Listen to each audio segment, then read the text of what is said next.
Coming up, with recent mass shootings top of mind for many, law enforcement officials talk about why active aggressor training could mean the difference between life and death.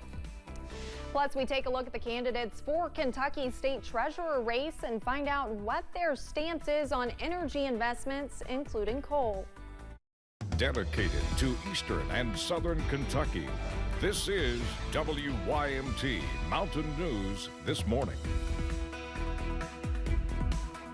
Good morning, I'm Olivia Calfee. The time is 6:33 on October 30th. Now let's check in with Chief Forecaster Brandon Robinson for a look at your forecast this morning.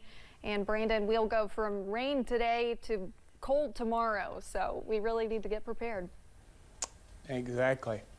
That's exactly right. And it could happen as early as later this afternoon for most of us as that front goes on by. Let's take a look at live pinpoint Doppler radar. Seeing some heavier bands of rain across parts of the region. We're going to continue to watch that there as we go through parts of central Kentucky. So we're going to continue to kind of see the possibility for that. But it's stuck right now, so it's going to be taking a little bit of time to get here. Jenkins over along the border there with Kentucky and Virginia. Not too much going on right now, and temperatures still fairly mild over that way. 60s in Prestonsburg, Jackson, Pikeville, Hazard, Harlan, Williamsburg, but everybody in Logan, but everybody else is in the 50s at this point. So again, just got to watch out for that. Look at the temperature difference. Double digits cooler this morning. Lexington, Somerset, Monticello, London, Middlesboro, Jonesville, and pretty much cooler at least a little bit everywhere across our region. Temperatures will slide if that front starts to move again. We could potentially be in the 40s by early this afternoon. Olivia? Brandon, thank you. According to the Gun Violence Archive, there have been a total of 567 mass shootings in the U.S. this year, and at least 7 in Kentucky. It can be an alarming number for many people. Experts say it's something they prepare for. But how exactly should you react in an active shooter situation? Julia Sandor talked to University of Kentucky police and a security agency to find out. In an active shooter situation, anything can happen. Training for the possibility could save a life.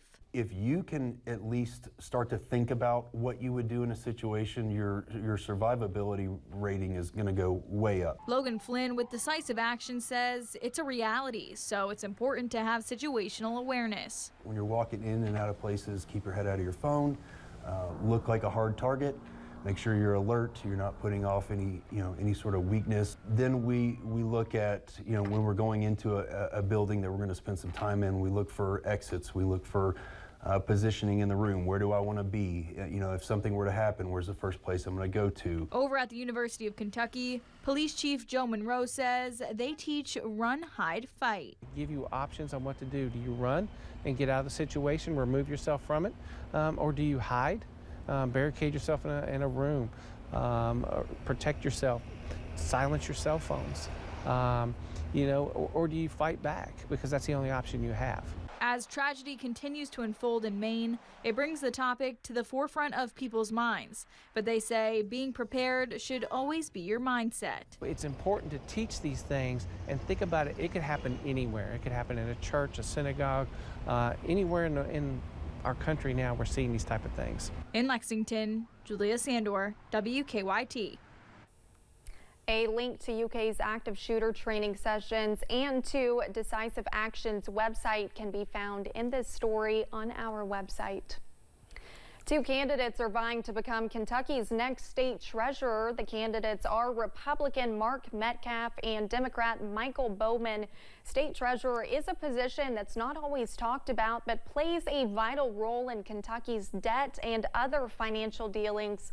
Both candidates say they are looking to invest further in energy. Miners are the hardest working people in the land. We want to protect their jobs. We want to have abundant and inexpensive energy available to Kentuckians all over the state. We don't like to see an industry die, but when the changes and the trends shift, we have to be quick on our feet to respond so that we're not leaving at the end of the day families behind. In-person, no excuse absentee voting runs from Thursday, November 2nd through Saturday, November 4th. Election Day is November 7th. Several groups spent their Saturday giving back to Eastern Kentucky flood survivors. Operation Letcher County Recovery hosted a coat drive while giving out food to people in Fleming Neon. Founder Gary Conley says many people still do not have adequate refrigeration or areas to store food. He says meals and items donated will go a long way.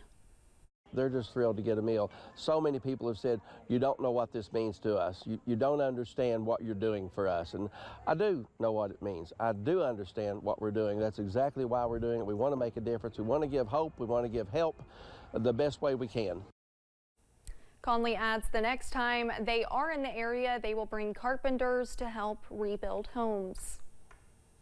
Thousands gathered at Waterfront Park this weekend to raise money in the fight against breast cancer. Every year, the Susan G. Komen More Than Pink Walk raises funds for breast cancer research and support services for patients. For women who are battling the disease, the event brings together a sisterhood of supporters.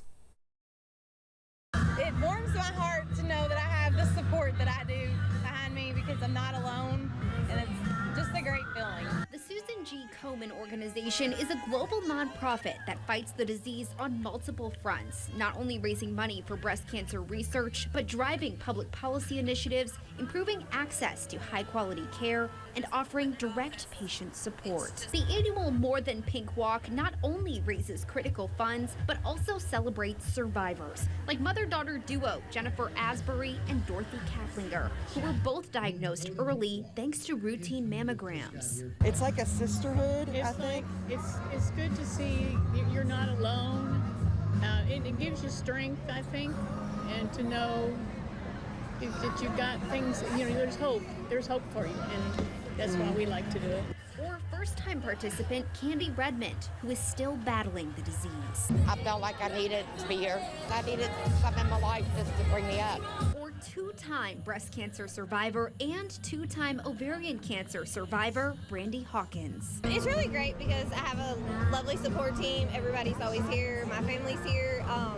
And it's also fun because you get to support so many women that are going through the exact same thing. For these survivors, the walk motivates them to stay strong in their own fight and continue the fight to end the disease. Don't give up. There's always somebody there. There's always a support team. Norton's a support team. U of L's a support team. Like, never give up, because if you give up, you're letting your fight overtake your body. To learn more about the Susan G. Komen organization and how you can support their mission, you can head to this story on our website. Demand for electric vehicles is not what Ford expected it to be. Now the giant automaker is scaling back plans at the massive battery facility in Hardin County. Now only one of those battery manufacturing plants will open as scheduled. The first plant, Kentucky 1, will begin operations as scheduled in 2025. The plant, called Kentucky 2, will be built as planned, but for now, Ford will delay when the plant goes into production. Both Governor Andy Beshear and gubernatorial Republican candidate Daniel Cameron took to social media to comment. Don't let the politics cloud the facts. Economic development is not partisan. This is our game-changing investment, folks. It is still on, and it's bringing in so many other employers, so many other jobs. Cameron posted a message on X, formerly known as Twitter, saying, quote, "We aren't becoming the battery capital of the world. We are becoming the failed promises capital of the world." Hardin County's economic and elected officials were not sure what to make of the decision and say they hope next week brings more information from the company. Thank you for joining us. The time is now 6:41. Still to come on Mountain News this morning. He is known and beloved for his role as Chandler Bing. After his sudden death, folks are remembering the life and legacy of Matthew Perry.